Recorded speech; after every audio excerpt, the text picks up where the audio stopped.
Comme beaucoup de jeunes filles et de jeunes femmes, un jour j'ai atterri en face d'un gynécologue. Pourquoi ? Je voulais maîtriser ma contraception, être sûre que l'accident bébé ne me concernerait pas. Je voulais moi aussi profiter des avancées de la médecine qui, grâce à des substances chimiques, contrôlent ton corps. Sottise.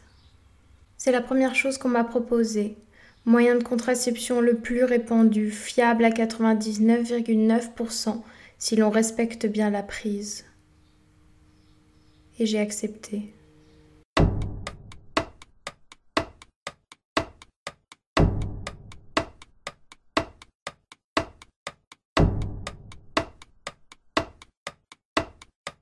Après 1 an de prise continue, les dégâts considérables étaient là. Montée d'acné avant ma période menstruelle, irritabilité, prise de poids fulgurante avec plus de 15 kilos. Je ne me reconnaissais plus.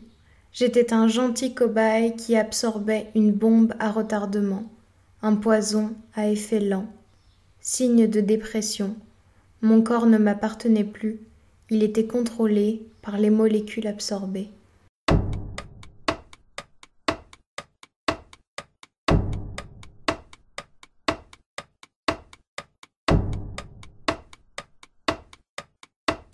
Et un jour j'en ai eu marre. J'ai arrêté net. Fortement déconseillé qu'il disait. Et en effet, toute la cruauté de la chose s'est révélée.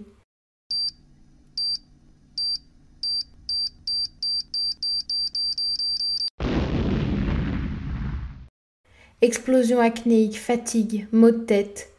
Mon corps me punissait de ces 12 mois de veille, de ces 12 mois à jouer au petit chimiste avec lui en pensant être plus forte que Mère Nature.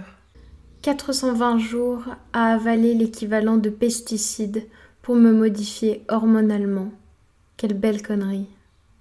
Il m'a fallu 1 an au total pour que mon cycle redevienne ce qu'il était. Pour que mon corps libre se souvienne. Qu'il réapprenne à fonctionner comme on peut réapprendre à marcher. Je n'ose imaginer l'effet pour celles qui l'apprennent depuis 10, 20, 30 ans. Si j'avais un message à faire passer, à toi, jeune fille, aux femmes qui me regardent, si tu es bien avec, tant mieux. Mais si c'est une contrainte, une obligation, un mal-être, alors arrête. N'empoisonne pas ton corps plus longtemps et n'engraisse pas les laboratoires pharmaceutiques. Stoppe toi aussi le carnage.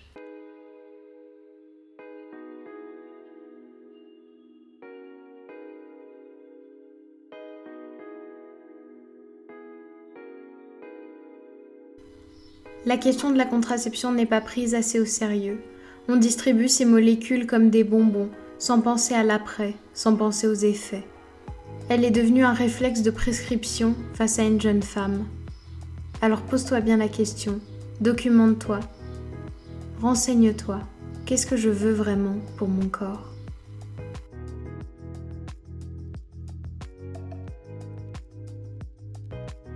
C'est qu'on laisse sur le marché toutes les autres pilules de 3e génération qui sont exactement soulignées 18 fois en rouge, aussi dangereuses.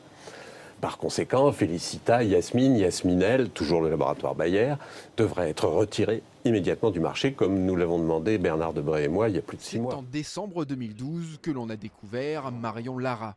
6 ans après un AVC dû à une pilule contraceptive de 3e génération, elle est la première Française à porter plainte contre un laboratoire pharmaceutique dans ce type Vous êtes l'un des premiers à avoir pris position contre ces pilules 3e et 4e génération. Pourquoi ? Expliquez-nous. Oh ben c'est simple, très simple, tellement simple que ça paraît incompréhensible. Premièrement, elles ne sont pas plus efficaces que les autres en termes de contraception. Elles sont très efficaces, les autres aussi. Deuxièmement, elles sont 2 à 3 fois plus dangereuses. Troisièmement, elles sont 4 fois plus chères. Cinquièmement, on peut ajouter, ou quatrièmement, évidemment, elles rapportent 4 ou 5 fois plus à l'industrie pharmaceutique. Pointe à la ligne. Il n'y a rien de plus à dire.